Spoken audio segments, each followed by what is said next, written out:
मेरे ख्याल में यहाँ पर इसको फॉलो करते जाओ।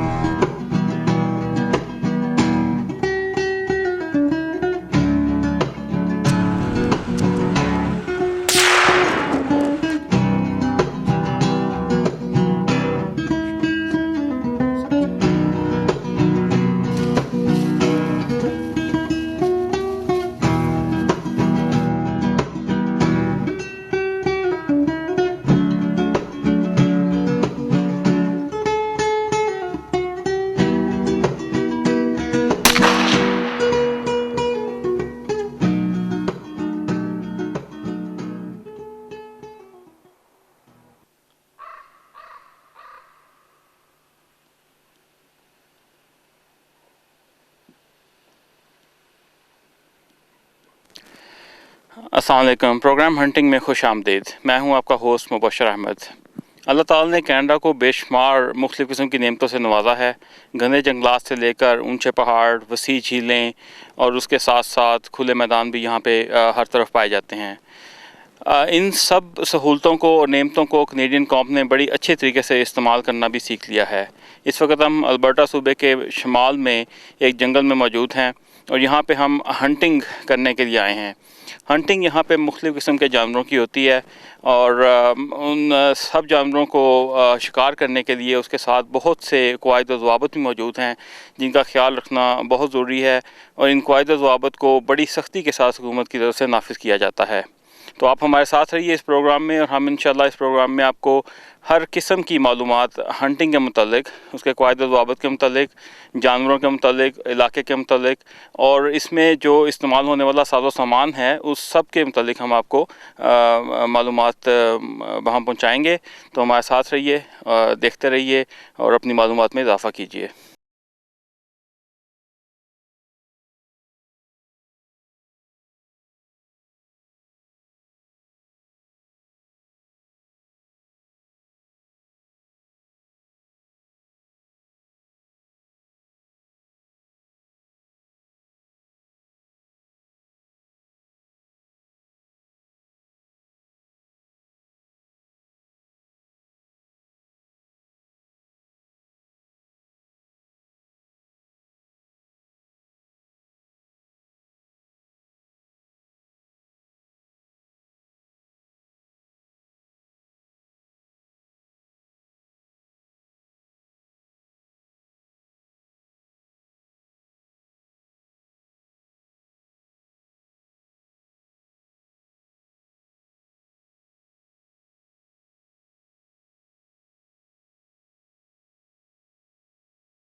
I think That's it. The one in the front, that's a little one. That's a fawn, right? That's a small. That's a kid. The one in the back is the big sized doe.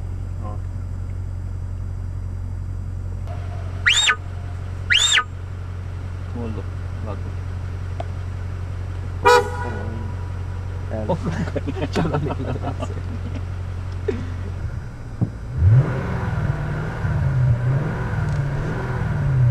ये देखे ना वो जो white tell उठती इस वक्त मेरे साथ अल्बर्टा सूबे के माने हुए शिकारी इनाम अलाई खान साहब और उनके बेटे नुमान अलाई खान साहब मौजूद हैं। तो हम इनाम और नुमान खान साहब से सवाल करते हैं हंटिंग के बारे में कि हमें वो बताएं कि वो कब से हंटिंग कर रहे हैं और इसके लिए क्या क्या चीज़ों की हमें ज़रूरत होती है। तो इनाम साहब खुश आमदीद। अस्सलाम वालेकुम रहमतुल्लाह। वालेकुम सलाम। इनाम साहब, आप हमें बताना पसंद करेंगे कि आप कितने अरसे से कनाडा में हंटिंग कर रहे हैं? मैं तकरीबन 12 साल से अल्बर्टा में हंटिंग कर रहा हूँ। तो 12 साल से जो आप हंटिंग कर रहे हैं, बेसिकली आपको आके कुछ करना पड़ा था या आपने जाके स्टोर से एक बंदूक खरीदी और आके यहाँ पे जानवरों को मारना शुरू कर दिया? नहीं जी, यहाँ पर वाइल्ड लाइफ मैनेजमेंट और गवर्नमेंट की तरफ से बाकायदा एक प्रोग्राम है जिसमें आप एक सेफ्टी कोर्स करते हैं, उसके बाद आप गन ख़रीद सकते हैं। जब तक वो नहीं ख़रीदते उस वक़्त तक आप गन जो है वो ख़रीद नहीं सकते। उसके साथ ही एक फ़र्स्ट टाइम हंटिंग कोर्स है, वो कोर्स लाजमी है। जब वो आप कोर्स करते हैं तो उसके बाद आपको परमिशन मिलती है कि आप हंटिंग कर सकें। अच्छा, तो ये कोर्स जो करना पड़ता है, नवाज साहब आप तो मुझे काफ़ी माशाल्लाह यंग लग रहे हैं, तो ये कोर्स आपने भी किया हुआ है या आप सिर्फ डैड के कोर्स पे गुजारा कर रहे हैं?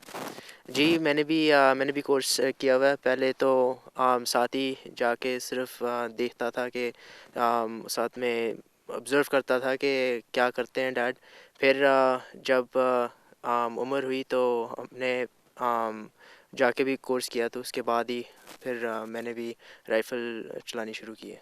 ये उम्र हुई से आपकी क्या कितने साल की एज की लिमिट थी कि आप कोर्स कर सकते थे?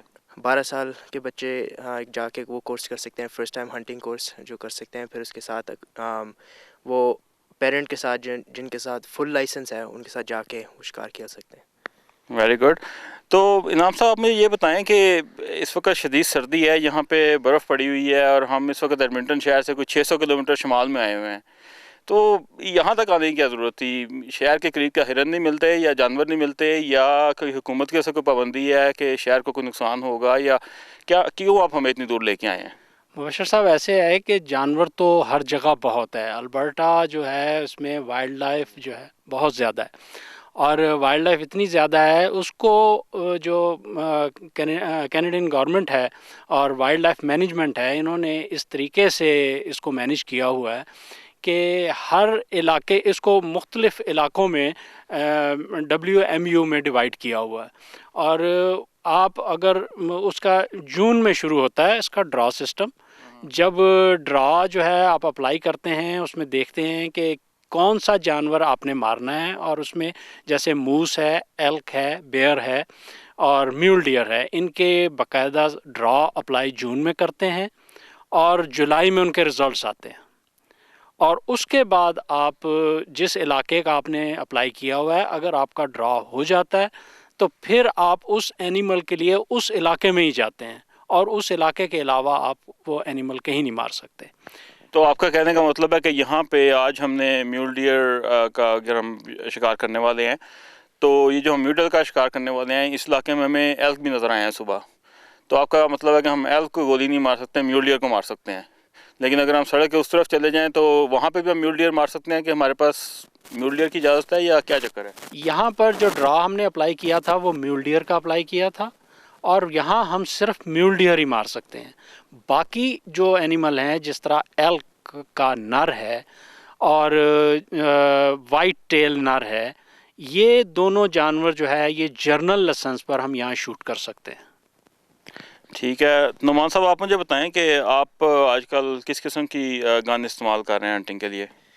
जी, मैंने 38-6 पहले तो डैड इस्तेमाल करते थे, तो आगे मुझे दी गई थी, तो उसी पे मैं टारगेट भी प्रैक्टिस करता हूँ, सब कुछ करता हूँ। यहाँ पर आके फिर शिकार पे 38-6 ही इस्तेमाल करता हूँ। तो इस दफ़ा आपके पास कोई ड्रा वगैरह निकला हुआ है? कोई कौन सा जानवर इस दफ़ा आपने शिकार करना है? हमारे जनरल टैग जो हैं, जो वाइट टेल डियर के टैग हैं, और एक दूसरी WMU में मेरा कैफ मूस का टैग निकला हुआ है। ठीक है, हमारे साथ रहिए तो देखते हैं हम क्या शिकार कर सकते हैं। म्यूल डियर हमें आसानी से मिलता है या कैफ मूस मिलता है, तो साथ रहिए हमारे और देखते रहिए। अल्बर्टा में हंटिंग के मुख्तलिफ़ तरीके हैं। आप ट्रक के ऊपर भी जंगल के अंदर आ सकते हैं, आप पैदल चल के भी जा सकते हैं और आप गन के साथ भी शूट कर सकते हैं। उसके साथ साथ आप तीर कमान का इस्तेमाल भी कर सकते हैं। जिस चीज़ के साथ आप कंफर्टेबल हों आप वो तरीका इस्तेमाल कर सकते हैं। लेकिन सबसे जो पॉपुलर तरीका है वो ट्रक के ऊपर इन जंगलों में आने का है। उसके लिए आपको एक अच्छी क्वालिटी का ताकतवर 4x4 ट्रक चाहिए होता है। उसकी वजह ये है कि इलाका काफ़ी जो है वो रगड टेरेन है बेसिकली, और सड़कें ऊंची नीची हैं और पहाड़ी इलाका भी है। उसके अलावा अब जब बर्फ़ पड़ जाती है तो फिर 4x4 ट्रक के बगैर जो है यहाँ से गाड़ी का निकालना बहुत मुश्किल हो जाता है। इस इलाके में मुख्तलिफ़ किस्म की ज़मीन भी पाई जाती है। बाज़ खुले मैदानी इलाके हैं जिसको हम फार्म लैंड कहते हैं, उसके साथ साथ बाद ऐसे इलाके हैं जहाँ पे जंगल पाए जाते हैं। इन जंगलों में और मैदानी इलाकों में एक ख़ास फ़र्क जो है वो ये है कि बाज़ जगह जो हैं वो क्राउन लैंड है, यानी कि हुकूमत की इजारादारी है वहाँ पे, और बाज़ जगह जो हैं वो प्राइवेटली ओन्ड हैं। अब जो तो इलाका हुकूमत के उसमें कब्ज़े में है, वहाँ पे तो आप चूँकि आपने टैग ख़रीदा हुआ है, आपका ड्रा निकला हुआ है, तो आप उस हुकूमत की इजाज़त से वहाँ पे आप शूटिंग कर रहे हैं, आप शिकार कर रहे हैं, उसमें आपसे कोई सवाल जवाब नहीं किया जाता।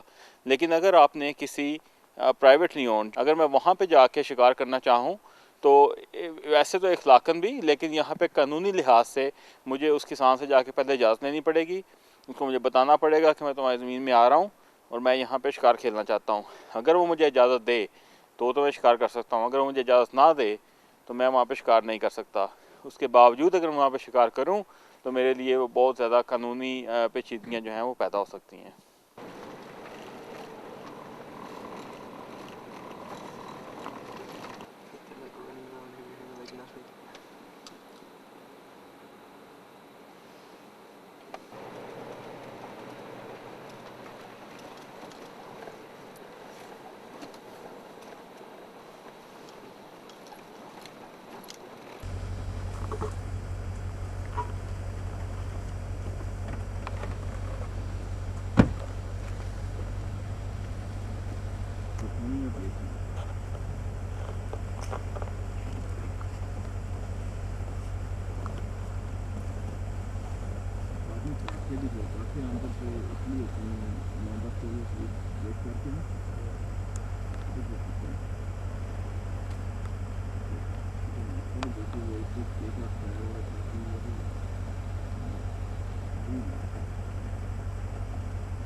ये एंटलर दरख्त को मारते हैं उसके लिए, कि दिखाने के लिए कि रेडी है।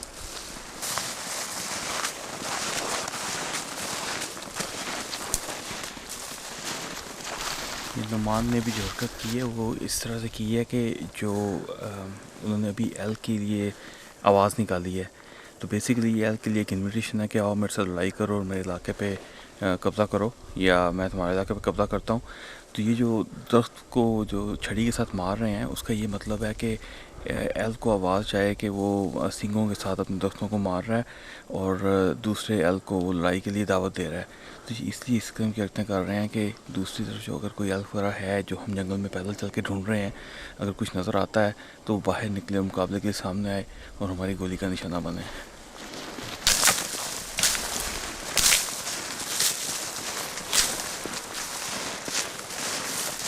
जंगल में हम ज़रा अंदर आ चुके हुए हैं, तो अब हमारे लिए बेहतर होगा कि हमने जिस किस्म की आवाज़ें निकाली हैं थोड़ी देर के लिए हम खामोशी इख्तियार करके एक कोने में बैठ जाएं और देखें कि अगर कोई जानवर बाहर निकलता है कि नहीं।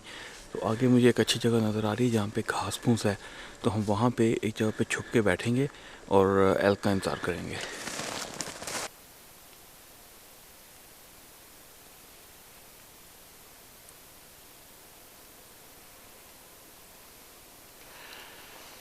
इस वक्त हम जंगल में छुप के बैठे हुए हैं एक जगह पे। थोड़ी देर पहले नमाज साहब जो है वो एल को कॉल कर रहे थे। हमारे बैक साइड पे एक वैली है, उस वैली की तरफ से एक उसकी आवाज़ आई है वापस। उस आवाज़ के साथ जो है वो हमें लगा है कि एल किस तरफ को आ रहा है। उसकी एक वजह ये भी है कि एल की सुनने की हिस्सा वो बहुत तेज़ होती है और जब उसको आवाज़ आती है तो वो फ़ौरन पता लगा लेता है कि आवाज़ किस तरफ से आ रही है और एग्जैक्ट उस स्पॉट की तरफ जाता है अगर वो लड़ने के मूड में हो। क्योंकि जो सबसे बड़ा एल्क होता है वो रिवर का सरदार होता है और वो अपने पूरे रिवर को इकट्ठा रखना चाहता है और अगर कोई और मेल एल्क उसे चैलेंज करता है तो वो सबसे पहले बड़ा एल्क जो है वो लड़ने के लिए आता है। तो अब हम जिस जगह से हमने कॉल की थी वहाँ से कुछ दूर आके हमें ये छुपने की जगह मिली। अब हम यहाँ पे छुप के बैठे हुए हैं और हम इस इंतज़ार में हैं कि किसी तरफ से एल्क वो सामने आए और हम उसका शिकार कर सकें।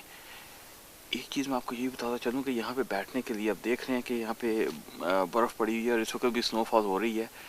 टेम्परेचर कोई बहुत ज़्यादा नहीं है, सिर्फ -6 के करीब है, जो कि इस इलाके में कोई इतनी ख़ास सर्दी नहीं है। लेकिन जब आपने ऐसे बैठना हो सकता है हमें 15 मिनट में हेल्प मिल जाए, हो सकता है हमें यहाँ पे 2 घंटे ही बैठना पड़े। लेकिन जितनी देर आपने यहाँ पे बैठना है उसके लिए ज़रूरी है कि आप उसी अंदाज से तैयार हो के आएँ। आप देख रहे हैं मैंने टोपी पहनी है, ये टोपी है, अच्छी जैकेट पहनी हुई है और ख़ास तौर पे जूते, क्योंकि आपके पैर जो हैं वो बर्फ़ के अंदर हैं हर वक्त, तो उसकी वजह से आपके पैर बहुत ठंडे हो सकते हैं। तो ख़ास तौर पे उसके लिए मुकम्मल तौर पे जो है वो आप तैयारी करके आएँ और देखते हैं अभी कुछ देर में हमें यहाँ पे क्या मिलता है। कुछ नज़र आया? नुमा साहब अपनी आंखें टिकाए बैठे हुए हैं और देख रहे हैं कि शायद इस साइड से कहीं से हमें आवाज़ आई थी, लेकिन एल की जो हिस्सा सुनने की वो डेफिनेटली हमारे से बहुत तेज़ है। सो नॉट श्योर कि इस साइड से आएगा या इस साइड से आएगा, लेकिन हम उसके लिए अब छुप के बैठे हुए हैं।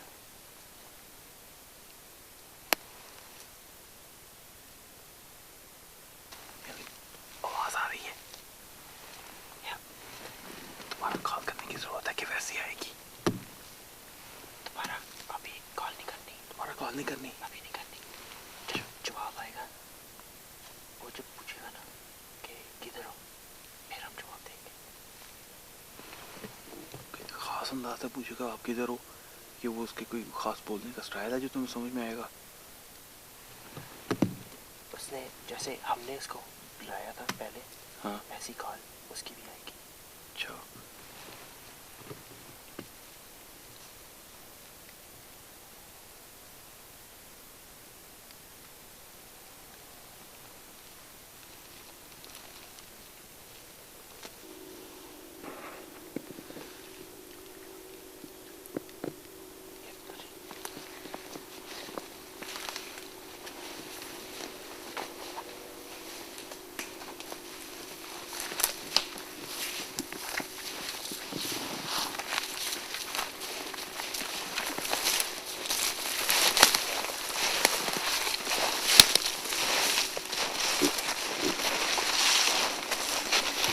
तकरीबन 20-25 मिनट तक बैठे रहे हैं। दरमियान में आवाज़ें ऐसी आई थी जैसे एल्क हमारी कॉल का जवाब दे रहा है और किसी जानवर के चलने की आवाज़ आ रही थी, लेकिन 20-25 मिनट तक यहाँ छुप के बैठे रहने के बावजूद हमें कोई जानवर नज़र नहीं आया। एल्क बहुत होशियार जानवर है और ख़ास तौर पे उसकी सूंघने की हिस्स भी बहुत तेज़ है, तो मुझे यकीन है कि उसने पहले तो समझा होगा कि एल्क की आवाज़ आ रही है, मुझे चैलेंज किया जा रहा है, लेकिन करीब आके ज़रूर उसने हमें स्मेल किया होगा या उसको कोई और शक पड़ा होगा और वो जानवर इस तरफ नहीं आया। तो अब हम चलते हैं और थोड़ी दूर, देखते हैं कि आगे हमें कोई जानवर मिलता है या नहीं। तो चलिए हमारे साथ रहिए।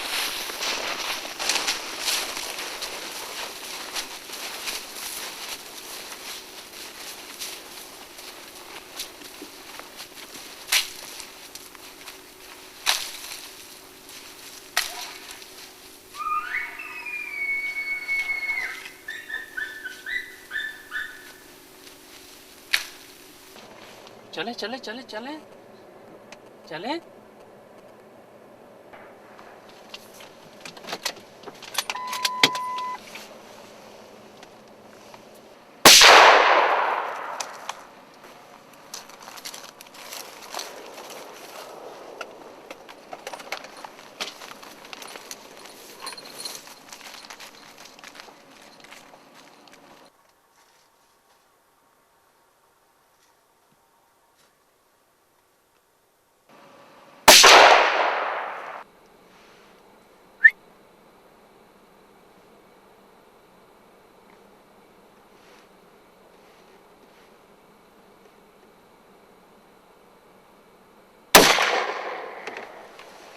Don't get it, you don't get it यार, दूसरी वहीं पे खड़ी है को।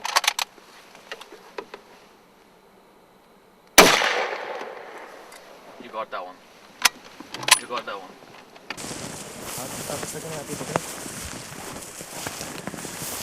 Bring the, did you bring the saw? नहीं अभी नहीं अब वो वहाँ जाके कर देंगे। वो saw तो वहाँ पड़ी थी।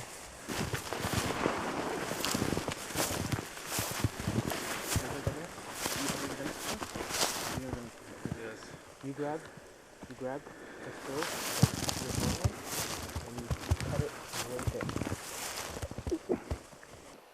जानवर का शिकार करने के बाद सबसे अहम बात उस पर सबसे पहले अपना टैग लगाना है। टैग लगाते ही आपका शिकार किया हुआ जानवर आपके लिए कानूनी हो जाता है।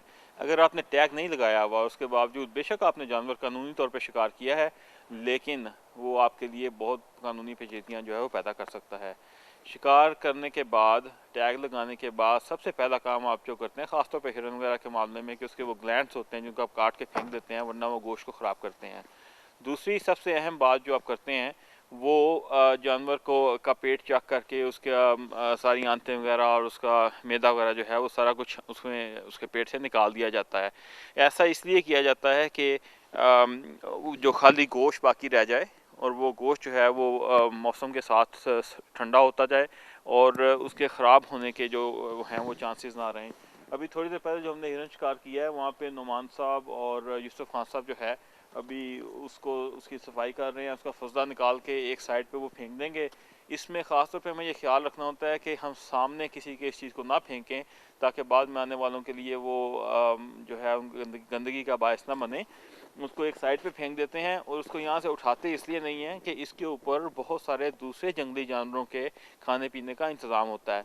अगर हम कल शाम के वक्त यहाँ पे आएँ या एक दो दिन ठहर के आएँ तो यहाँ से हमें कोई भी चीज़ नहीं मिलेगी। जितने तफैलिए जानवर हैं, दूसरे गीदड़ हो गए, लोमड़ी हो गई, इस किस्म के दूसरे जानवर जो हैं वो इन चीज़ों को फ़ौरन आके खाना शुरू कर देंगे, और कौवे ख़ास तौर पे, और ये दूसरे जानवरों के लिए रिस्क का बायस भी बनेगा। अल्बर्टा में जो तीर कमान के ज़रिए शिकार किया जाता है वो शिकार का मौसम तकरीबन अगस्त के वस्त में शुरू हो जाता है। अगस्त के वस्त में उसको शुरू करने की एक बड़ी वजह यह है कि उस वक्त मौसम बहुत बेहतर होता है और जो तीर कमान के ज़रिए आमतौर पर शिकार किया जाता है वो पैदल चल के या क्वाड के साथ जंगल के अंदर जाके जानवर को तलाश करके उसके करीब जाके उसका शिकार किया जाता है।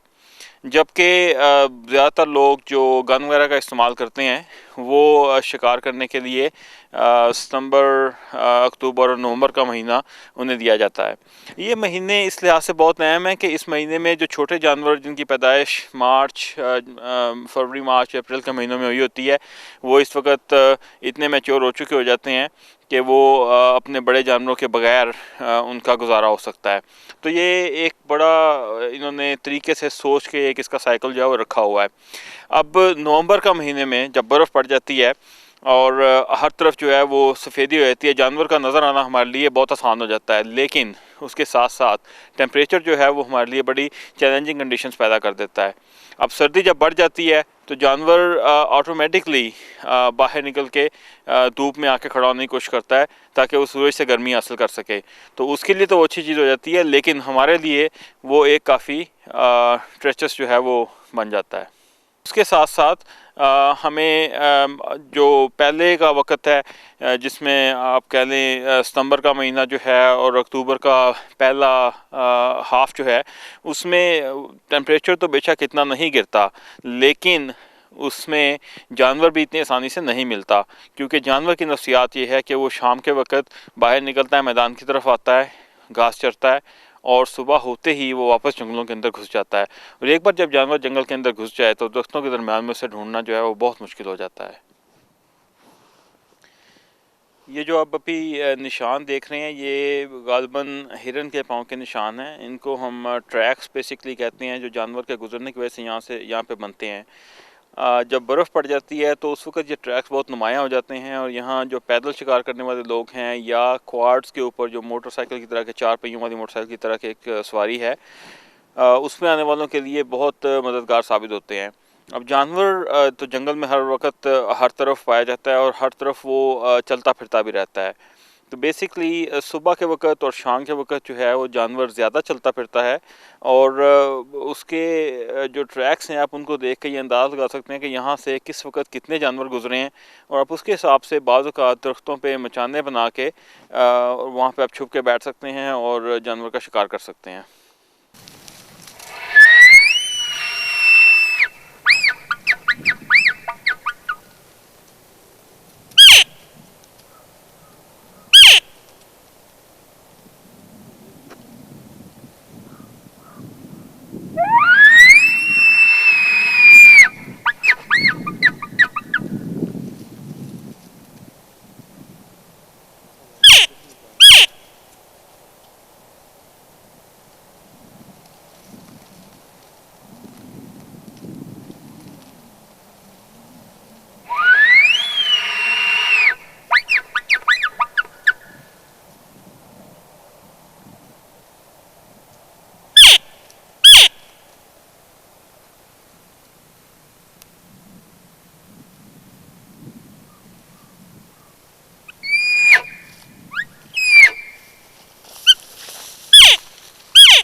नुमान बैठा हुआ क्या कर रहा है? नुमान जो है वो इस वक्त हमने यहाँ पर एक एल्क देखा जो कि नर था, वो दौड़ के इधर जंगल की तरफ गया, तो हम उसको अब कॉल करके तो निकाल रहे हैं ताकि वो आए और फाइट करे, और ये उसको चैलेंज है और चैलेंज कर रहे हैं उसको। तो आवाज़ पे कभी काऊ की आवाज़ निकालते हैं, कभी वो जो एक डिवाइस सी पकड़ी हुई है नुमान ने वो बुल कॉल है, और जो मेरे पास है वो काऊ कॉल है।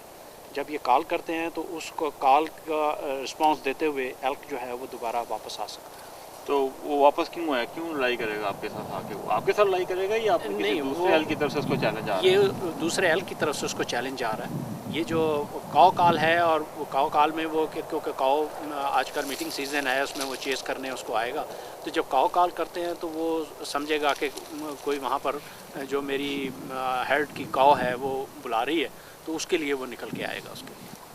तो ये आपके पास कुछ और भी चीज़ें हैं? मेरे पास ये एक मूस कॉल है। ये और भी बहुत सी बाज़ार में मिलती हैं, लेकिन एक सिंपल हमने घर पे बनाई हुई है। इसका बड़ा सिंपल तरीका है कि ये एक इस तरह सिलेंडर सा लेके उसके अंदर एक लेसेस जो है उसके यूज़ कर लेते हैं हम। देख सकते हैं, ये देख सकते हैं आप, ये तो बिल्कुल एक खाली डब्बा खासा खाली डब्बा जो है, इससे आवाज़ दूर तक जाती है। इसको मैं आपको चला के बताता हूँ। अगर मूस को कॉल करना हो, बुल मूस को, तो उसके लिए हम इसको वेट कर लेते हैं स्ट्रिंग को। जब इसको गीली से आएगी, गीली से आएगी, सूखी से आवाज़ नहीं आएगी। जब इसको गीला कर लें उसके बाद ये आवाज़ के लिए उसके ऊपर सिलेंडर लगाया गया।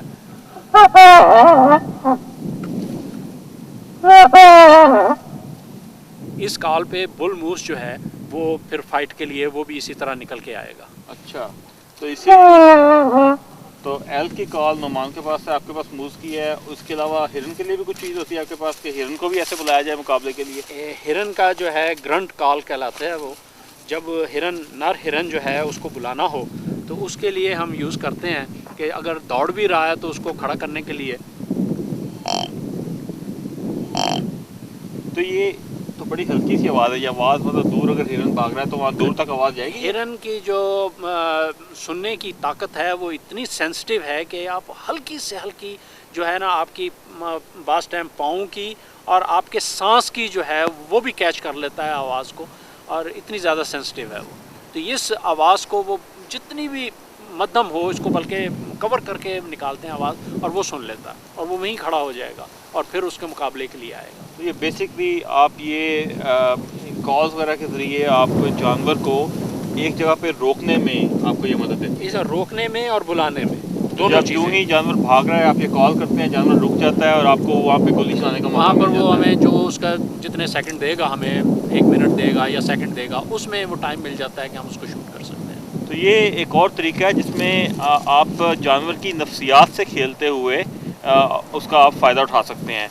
वैसे अगर हिरन की सुनने की चूँकि बहुत तेज़ है, जो ही आप उसके करीब जाएंगे या उस इलाके में भी आप कदम रखेंगे तो हिरन वहाँ से भागने की कोशिश करेगा, और आपके वहाँ पहुँचने से पहले और आपके रेडी होने से पहले वो वहाँ से भाग जाएगा। लेकिन ये कॉल के ज़रिए आप उसको वहीं पे रोक सकते हैं और उसमें आपको गोली चलाने का मौका मिल सकता है।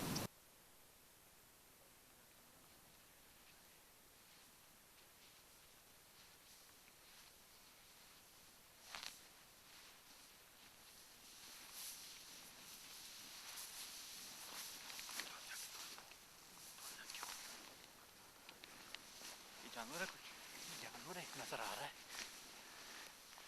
हिरन है, मेरा ख्याल है हिरन है, इसको देख सकते हैं अभी।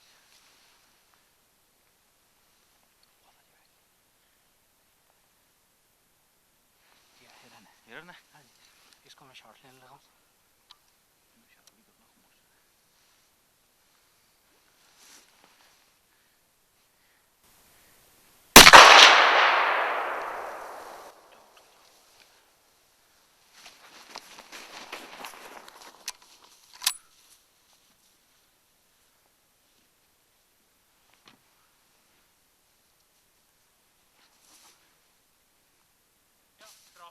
गिर गया। गिर गया।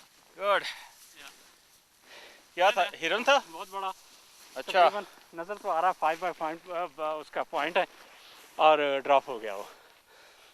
तो ये मुझे नजर नहीं आया, आपको नजर आ गया? या हाँ, सिर्फ उसके सींग देखे थे, अच्छा। वो थोड़े से मूव हुए तो उसके ऊपर शक पड़ा। तो जब मैंने कंफर्म किया स्कोप के ज़रिया, उसके अपने दूरबीन के ज़रिया, तो वहाँ पर खड़ा था वो। तो वो उसने बस हमारी तरफ देखा ही है, तो उतनी देर में मैंने शॉट लिया, किल शॉट था विंड ड्रॉप तकरीबन। या ये जो मैंने इसमें रेंज फाइंडर में देखा था ये 80-85 यार्ड पे था। तो रेंज फाइंडर से आपकी क्या मुराद है? रेंज फाइंडर जो है दूरबीन के अंदर लगा हुआ है, जो उसका डिस्टेंस बताता है अच्छा, कि कितनी दूरी पे जानवर खड़ा है। तो इसके साथ फिर आपने देख के उसको उसके हिसाब से एडजस्ट इस किया तरह इसको जो है, अगर तो 100 इसको 200 यार्ड पे हमने सेट किया हुआ है, तो वो कम फासला था, इसलिए कम फासले के लिए तो कोई प्रॉब्लम नहीं होती। अच्छा। लेकिन ज़्यादा फासला हो तो इसके ऊपर जो ये लगा हुआ है मीटर, ये जो इसका इसको चेंज कर सकते हैं आप। अगर 300 यार्ड है तो 3 पे कर लें, और 400 पे कर लें, 800 पे कर लें, तो आप इसको एडजस्ट कर सकते हैं। ये रेंज फाइंडर, बिनोकुलर्स, दूरबीन और स्कोप, और उसके बाद इसकी गोली, ये सारा कुछ जो है वो उसके हिसाब से फिर एडजस्ट कर मुझे ये बताएं जी कि जब आपने मुझे ये कपड़े खरीदने के लिए फोर्स किया, जी ठीक है, पैसे खर्च करवाए, अच्छी वाली जीन्स की पैंट मैंने पहनी हुई थी, जी आपने कहा उसका कोई फ़ायदा होगा, जी। तो ये हिरन ने मैं नहीं था देखा? हिरन ने ये देखा ज़रूर, क्योंकि वो कलर ब्लाइंड होते हैं। अच्छा। उसने ये ज़रूर देखा कि कुछ चीज़ मूव कर रही है, हाँ। लेकिन उसको ये नहीं पता उसके, क्योंकि कलर ब्लाइंड होने की वजह से जब आपने ये पहने हुए हैं तो उसने यही समझा होगा कि या तो कोई झाड़ी है जो हवा से हिल रही है या कुछ, तभी उसने खड़े होकर देखा हमें एकदम से। और ओके। उसमें जो है वो अगर आप दूसरे कपड़ों में होते तो उसको कुछ और चीज़ महसूस होती। इस तरह वो हर चीज़, उसकी सेंस बहुत तेज़ है, वो हर चीज़ को जज कर लेता है। सही है, तो चलें फिर पकड़ते हैं, चलें चलते जी, उठाते हैं इसको, सफाई करें, चलते हैं।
तो इसके साथ ही हमारा शिकार का ये प्रोग्राम इख्तिताम को पहुंचता है। ये हमारा एक बड़ा कामयाब शिकार का प्रोग्राम था, जिसमें 2 दिन के दौरान हमने 4 म्यूल डियर और 1 मूस का शिकार किया।